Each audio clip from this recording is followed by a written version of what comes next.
ఒక అమ్మాయి simple Punjab dress వేసుకుని ఆఫీస్ నుంచి ఇంటికి వస్తూ దిల్సుఖ్ నగర్ బస్ స్టాండ్లో నిలబడింది అర్ధరాత్రి 12 ఆ సమయంలో. ఆ టైంలో ఒంటరిగా నిలబడిందంటే ఎంతమంది పోకిరి యాదవులు ఉండి ఉంటారు.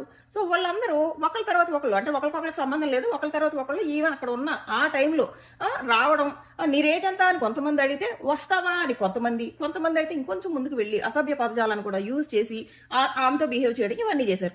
తీరా చూస్తే వీళ్ళందరూ ఏమనుకున్నారు, అక్కడ ఏదో ఒక సాధారణ మహిళ నిలబడింది అనుకున్నారు. కానీ అక్కడ నిలబడింది సాధారణ మహిళ కాదు. ఆఫీసుల నుంచి లేట్ గా వచ్చి బస్ స్టాండ్ లో నిలబడితే అమ్మాయిల సిచ్యువేషన్ ఎలా ఉందో చెక్ చేయడానికి అండర్ కవర్ లో వెళ్ళిన పోలీస్ కమిషనర్ సుమతి గారు ఎవరైతే ఆవిడ విషయంలో ఇలా బిహేవ్ చేశారో వాళ్ళు కొంచెం ముందుకు వెళ్ళగానే ఆ పోలీసులు జీపులు వేసుకుని పోలీస్ స్టేషన్ కి తీసుకెళ్లిపోయారు. కాకపోతే వీళ్ళు పోలీస్ స్టేషన్ కి తీసుకెళ్లి కేసులు పెట్టలేదు, జస్ట్ వాళ్ళకి కౌన్సిలింగ్ ఇచ్చారంట. మనం జస్ట్ కౌన్సిలింగ్ అనుకుంటున్నాం కానీ పోలీసులు కౌన్సిలింగ్ అంటే వాళ్ళందరికీ ఖచ్చితంగా బయట పోసి చేసి మరీ పంపుంటారు.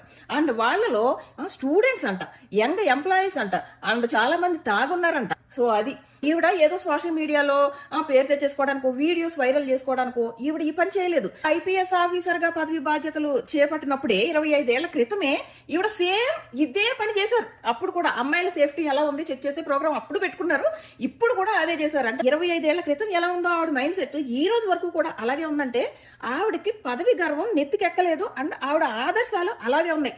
ఇలాంటి ఆవిడ ఒక మంచి పదవిలో ఉన్నందుకు నిజంగా హ్యాపీ ఫీల్ అవ్వాలి.